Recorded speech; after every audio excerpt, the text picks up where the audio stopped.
I'm in Gund Hall, which is the home of the Graduate School of Design, and I'm in the studio space, which is where the most intense activity takes place of design, of analysis and research, of imagination. We'll speak about the architectural imagination, and I'm going to suggest that some concept like the imagination is necessary if we want to treat architecture as a mode of knowledge.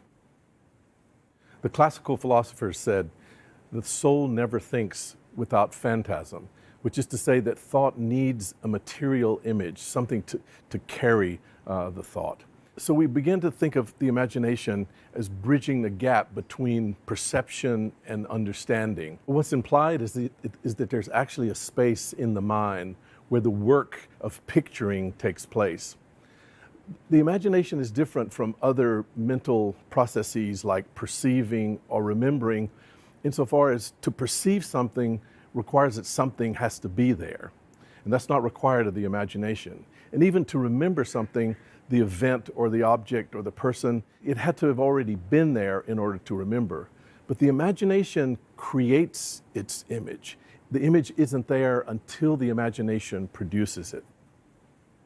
The imagination is also different from a concept because the imagination requires the materialization of thought.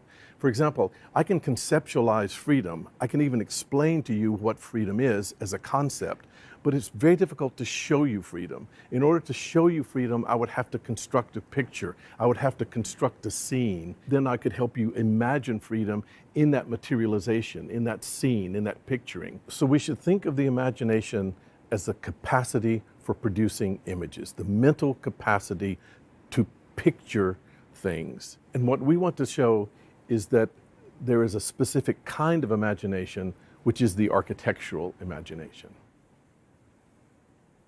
Look at these two images.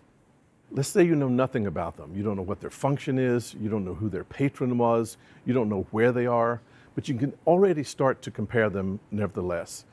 One is made of stone, the other one is made of white stuff and glass, probably wood or steel. Look at how they meet the ground. One is nestled into the ground. It sort of almost seems to be emerging from the earth. Indeed, some scholars would say that it even compares itself to the landscape and to the mountains around it. It almost wants to become like a mountain. Now, the other one is also very conscious of the landscape, but it's lifted off the earth. It doesn't emerge from the earth, but it kind of perches on the earth. But both of them are conscious of the ground. Already the architectural imagination is starting to emerge. And then we could also say they have something else in common. They both have a kind of wrapper which encloses a single volume. But the wrapper is very special. It's a modulated wrapper. It's made of columns, even though one has stone columns, one has steel columns. Even though the columns have different spacings, the space in between the columns is important. The proportion of space in between the columns and the rhythm of the columns is important. And then look at how the columns meet the horizontal beam, or what we call the entablature. In one case, there's a very articulated picture of the joinery, the way the vertical column meets the entablature, and there's several pieces in between that make that transition from horizontal to vertical articulate. Now, the other one doesn't have all those pieces, but it almost seems like there's still great thought about the pieces, but it's a kind of negation of all the articulation, and yet in the very negation, the intensity of that joint is still made.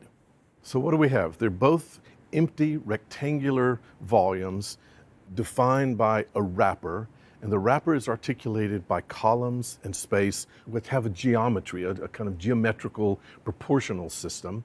They both pay a lot of attention of how they meet the ground, and they both pay a lot of attention about how they're in a landscape.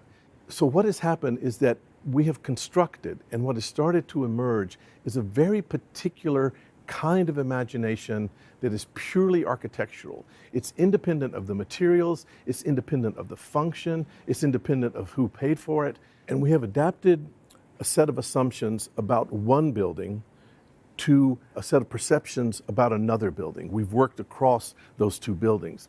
Now, what's implied here is that template of things, in some sense, had to pre-exist our understanding of those buildings. That set of architectural characteristics that they share in common had to, in some sense, already be there when we start to perceive those buildings. This is nothing less than the architectural imagination at work. And what we have arrived at is a fundamental instance of aesthetic judgment.